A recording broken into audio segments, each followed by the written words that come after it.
जय श्री कृष्ण मित्रों। जैसा कि मैं आपको रामायण के विषय में जो रोमांचित जानकारियां हैं हम सब उनसे अभी तक जान पहचान नहीं पाए, उनसे दूर हैं। तो मैं आपको एक चीज़ और विशेष बताना चाहता हूँ।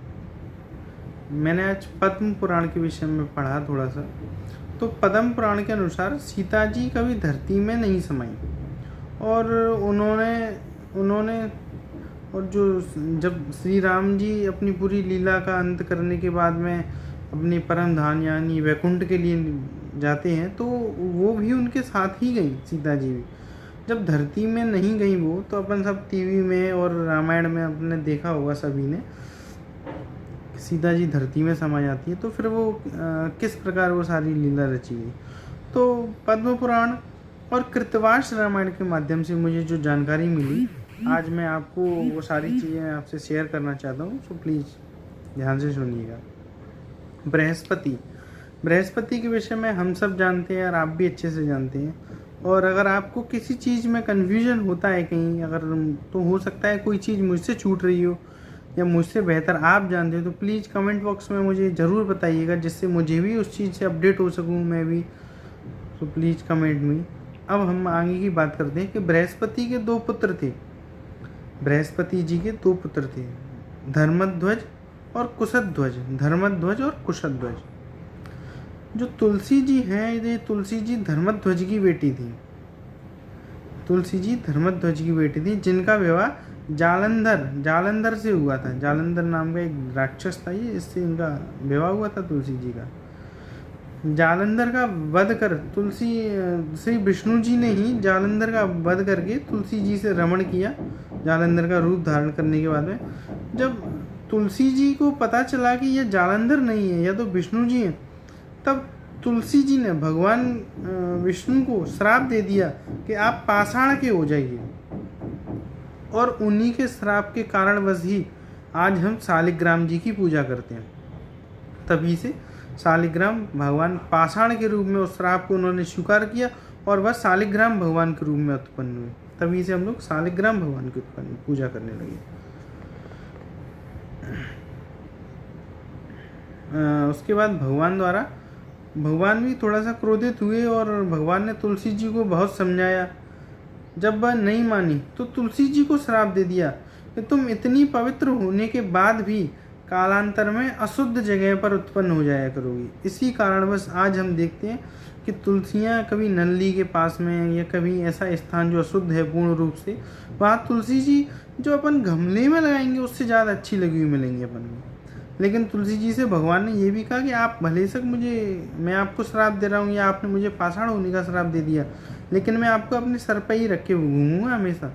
इसीलिए शालिग्राम जी के ऊपर हम तुलसी चढ़ाते हैं। शालिग्राम जी की पूजा जब तक आप उन पर तुलसी नहीं चढ़ाएंगे तब तक अधूरी मानी जाती है।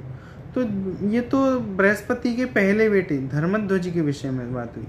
अब धर्मध्वज के दूसरे बेटे थे कुशध्वज। इनकी बेटी का नाम था वेदवती।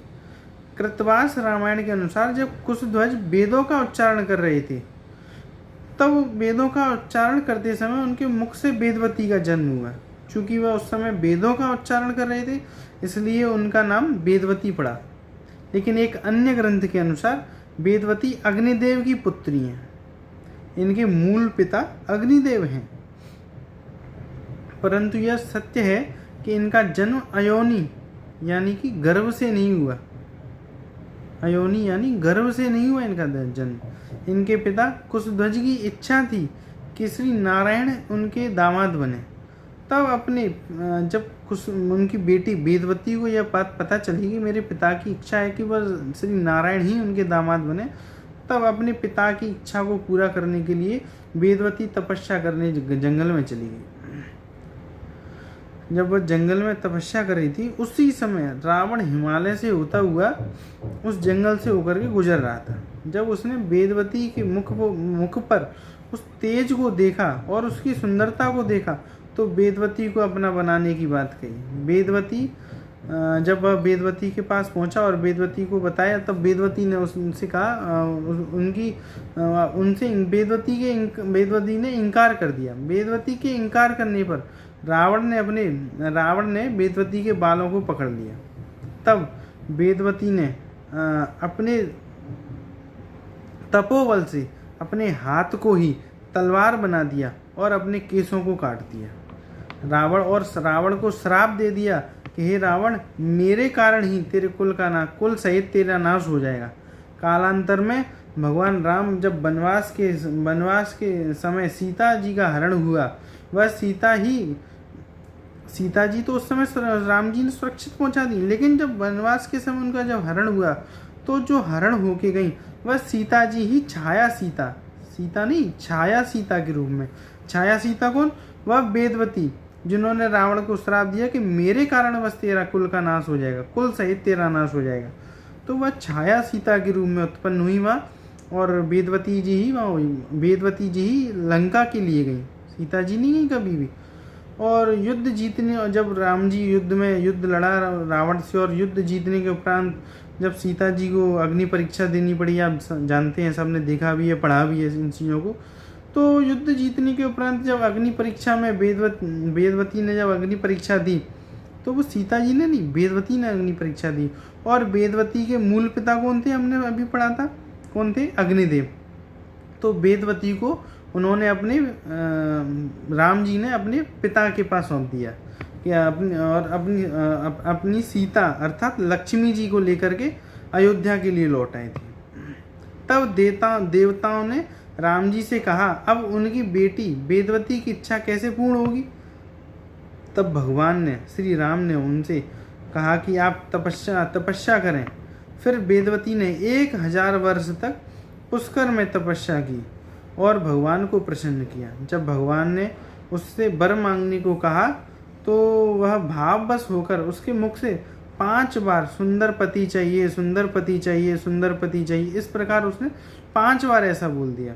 जब भगवान ने उनसे ये 5 पतियों के विषय में सुना तो भगवान ने उसे तथास्तु कह करके वहाँ से अंतर्ध्यान हो गए। वही वेदवती अर्थात छाया सीता आगे कालांतर में जाकर के कौन बनती है? द्रौपदी, यानी पांचाली। उसी को 5 सुंदर पतियों का वर्ण होता है। कौन थी वह? वेदवती थी। और किसके? भगवान विष्णु के ही आशीर्वाद के कारण आगे जाकर वह पांचाली बनती है।